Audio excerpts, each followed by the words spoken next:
Welcome back to the channel, everybody. Guess who it is? WILLSTAR's back. Back at OFR. Enjoying myself. Glad to be here. We got a lot of shenanigans coming in today. Gonna do a lot of things. It's Friday, so we're getting ready for the Friday live stream. Putting up new padding in the wall so it doesn't sound so echoing. Well, I guess we put it on the ceiling, but stay tuned for that. Hopefully on the Friday night live stream, it'll sound a little bit better, a little bit different from you guys. All right, let's get into this video. Glad you're with us. Share, like, comment, all that good stuff. We'll get right to it.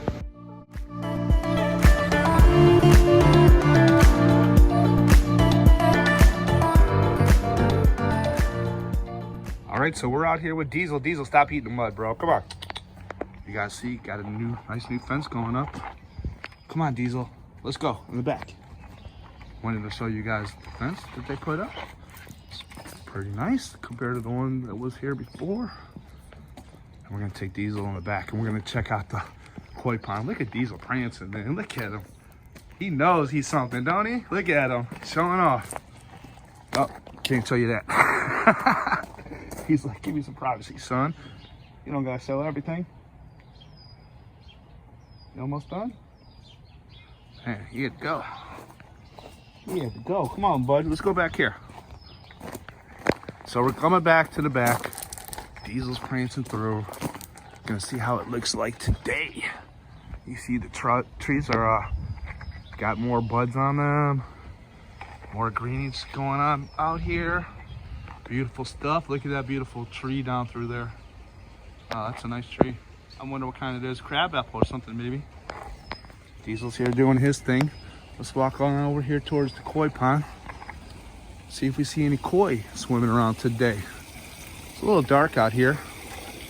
I don't see any. Oh, maybe there's a couple over there in the corner. Diesel just like rambunctious today. He's running everywhere, huh? Where you going? Taking me to the koi? Oh, there they are. Couldn't see them from the other angle, but they're definitely right there. Man, there's some big ones in there too. Wow. You guys can see them probably. Diesel, what you doing? You checking out the koi, bud? So you guys see them down in there. Man, there's some big ones. I can't wait to go in there this summer and swim. Actually, we'll be feeding these koi probably within the month. I asked Josh, you know, when you start feeding the koi, he said when the nighttime temperature does not drop below 50 degrees. So that's what we're waiting on. We're still getting down in the mid 40s at night. So it's still a little early to be feeding them. But here, pretty soon, within a couple weeks, a month at the most, we'll be able to feed these and we'll get that video for you. Look how beautiful they look flowing through there, man. Those long fins, gorgeous stuff. So if you're really quiet, you can hear the birds back and forth. Listen.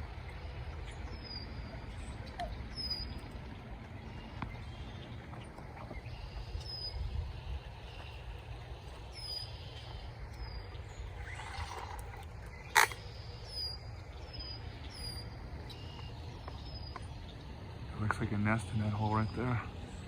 You see the beautiful flowers over there. You see the robin through there, sitting on that branch.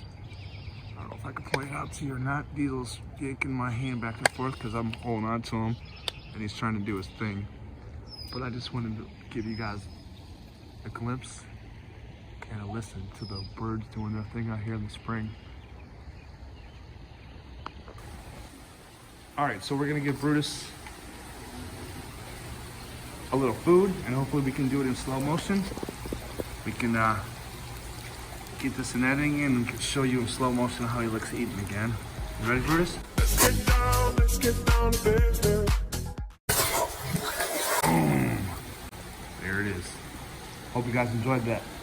All right, so here we are with Josh, and he's gonna tell me all about his favorite fish at the rescue. Whoa. I thought you were giving the facts about the goonch, Will. I thought you went home and did your homework. A little bit, but I can never catch up to you, son. So if you look in this tank, this is the goonch catfish, and we're just gonna go ahead and talk about where they come from. So these are a cooler water catfish. They come from the mountains over in India.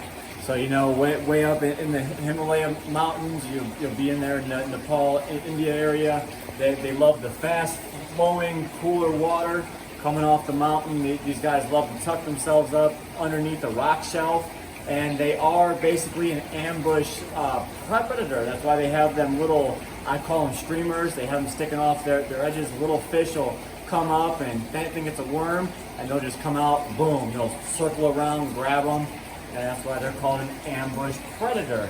Now these guys can easily get over 6 foot long. That'll take a long time. There are records of them getting larger, but that is far and few between. Everything's so overfished now. Just like, you know, the Arapiama, there's records of them over 12 foot long, but is it realistic to actually see one 12 foot long now? Probably not, because they're so overfished. People are pulling them out before they have the chance to grow that big. So this might be a record from 100 years ago. If given the time, space, and you know the right parameters, they might be able to grow that big. But I would be surprised if we can get this guy over, say, 4 feet. Anything above 5 would be holy crap. Wow. I've never seen a goonch in captivity over 4 foot long. 4 foot long. So even after, you guys are going to put him in the 58,000 eventually, you think? Eventually. You don't think he'll get over 4 foot long in that thing? The problem is trying to keep them alive. Okay. So most people end up killing off their goonch. The largest we've ever been able to grow one was about 28 inches long, and he was about that wide, and he was a beast. We actually have him in the freezer. So what you need to try and do is mimic their natural environment. So, you know, the cooler water, fast flow, highly oxygenated. So that's what we're going to try and achieve with doing the riverscape on this 580. We're going to put a bunch of water movers rushing from one side to the other, and we're going to try and mimic his natural environment, giving them that cooler water because they like water anywhere between 68 to 72 degrees, and that might fluctuate with, you know, the seasons changing. So, you know, we might, you know, rush in some warm water, try and bring it up to 72, let it fall back down to 68, and try and just give them the optimum condition to try and grow as big as he possibly can. We've always kept goonch in tropical water, so we always kept them at their higher end of their extremity they're supposed to, so we kept them at 74 to 78, which they can tolerate it, but trying to live out their life and that hot of temperature is like, you know, you're used to living in Alaska all your life, and you come down to Florida, you get off the plane, you're like, woo! It's hot. No energy to do anything. Yeah. So these kind of fish, they need, it sounds to me like they need a longer tank that replicates the river. Would there be a lot of flow through there? Would that be correct? Well, you see, with a fish of this caliber, I can only mimic what they get in the wild. Yeah. There's not a lot of people who keep these in captivity to know exactly what they need. Do. Okay. But, you know, what is the definition of insanity? Yeah. Doing the same thing over and over and expecting different results. Right. So if you have a fish and you weren't successful the first time, you have to switch up what you do. Try something new. Yeah. Same thing what we did with, you know, the Chinese high fin sharks. We've always been able to roll them out, and then freak accidents happen, and every time we got them, we tried something different. Now this time we got them, it's dialed in, they're growing great. So, you know, you just got to keep trying different things as you get them and seeing what works, and then you share that knowledge with the hobby, and you're good to go. One other thing about this fish in India, you know, where it's naturally from, and Josh, I'm sure you know this, so, but let's tell the people also. Wiki facts. They bury people in the river. Like they burn the bodies, the corpses, and then they float the rest of the remains in the rivers. And these fish have grown used to eating those corpses. So that's another reason why they're known as man-eaters, because they literally eating corpses sometimes. These are one of the known 7 man-eaters on this planet. Right. You know, they join the ranks of the jowl catfish.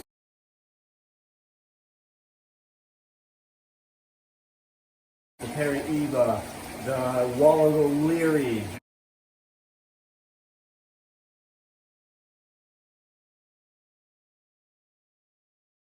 Yeah. You know, the Mekong giant cat, the Wells cat. Right.